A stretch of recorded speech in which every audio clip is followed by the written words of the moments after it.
শেখ হাসিনা দেশ ছাড়ার পরেই বিক্ষিপ্ত জনতা হামলা চালায় আওয়ামী লীগের নেতাকর্মীদের কার্যালয় ও বাসভবনে। যে তালিকা থেকে বাদ যায়নি জাতীয় দলের ক্রিকেটার ও মাগুরা 2 আসনের সংসদ সদস্য সাকিব আল হাসান। মাগুরায় তার বাড়ির পাশে পার্টি অফিসে আগুন দিয়েছে দুর্বৃত্তরা। শেখ হাসিনা পদত্যাগের আগ পর্যন্ত তথ্য ছিল আগামী 12ই আগস্ট গ্লোবাল টি-20 লিগ খেলে পরবর্তীতে পাকিস্তান দলের সঙ্গে যোগ দেওয়ার কথা সাকিবের।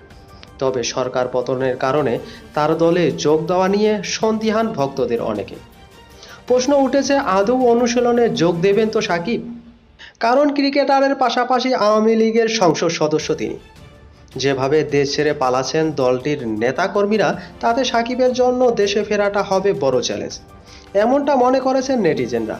আর ফিরলেও দর্শকরা কিভাবে গ্রহণ করে সেটাও বড় প্রশ্ন। অনেকের মতে জাতীয় দলের জার্সিতে আর নাও দেখা যেতে পারে সাকিবকে।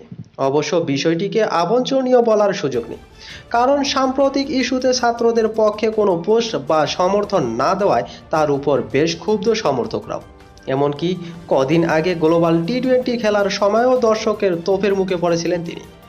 এদিকে শুধু সাকিব নয়, আরেক ক্রিকেটার ও নড়াইল 2 আসনের সংসদ সদস্য মাশরাফি বিন মর্তুজার বাড়িও পুড়িয়ে দিয়েছেন দুর্বৃত্তরা। কোথায় আছেন তিনি সে বিষয়েও এখনো কিছু জানা যায়নি।